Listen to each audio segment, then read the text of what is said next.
নমস্কার। আশা করছি আপনারা খুবই ভালো আছেন। আমিও খুব ভালো আছি। আজকে আমি আপনাদের কাছে 3টি কর্ম সম্বন্ধে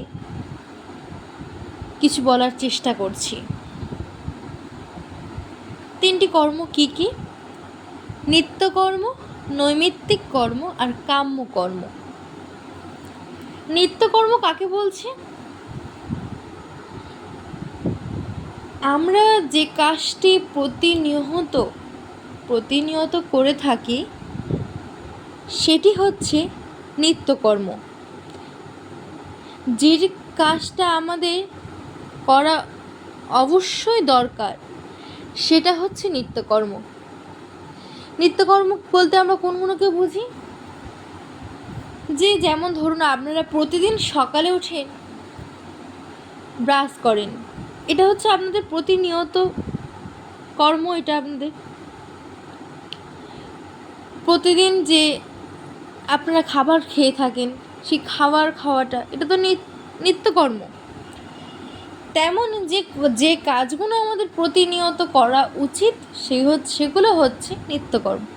আর নৈমিত্তিক কর্ম কি বলছে? নৈমিত্তিক কর্ম হচ্ছে যে আমরা সবাই সেই ভগবানের সন্তান। সেই ভগবানের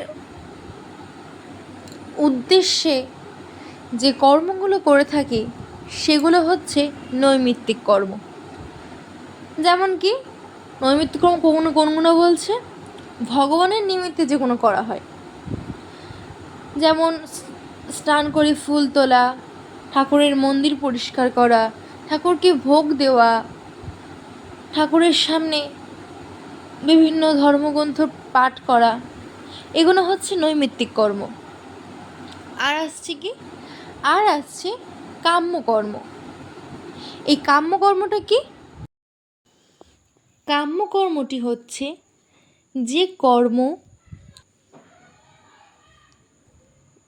কর্ম আমরা করি এবং যে কর্মের মধ্যে যদি কোনো চুক্তি বা কোনো লেনদেন বিষয় কিছু থাকে, সেই কর্মকে বলা হয় কাম্যকর্ম। কাম্যকর্ম বলতে কীরকম? যে অনেক সময় আমরা বলে থাকি ভগবানকে, ভগবান তুমি আমাকে এটা দাও, আমি তোমাকে ওটা দেব। তুমি আমার চাকরিটা করিয়ে দাও, আমি তোমাকে পুজো দেব। আমি তোমাকে এই এত টাকার পুজো দেব। এটা কি করছি না, ভগবানের সাথে আমরা চুক্তি করছি। এই ব্যাপারটাকে বলা হচ্ছে কাম্যকর্ম। যে কর্মের মধ্যে আমাদের কামনা বাসনা থাকে সেটা হচ্ছে কাম্যকর্ম। আজকে এই 3টে কর্ম সম্বন্ধে আপনাদেরকে কিছু বোঝানোর চেষ্টা করলাম। যদি ভালো লাগে চ্যানেলটিকে সাবস্ক্রাইব করবেন। আপনাদের মন্তব্যটুকু আমাকে কমেন্ট করে জানাবেন। পাশে থাকবেন। নমস্কার।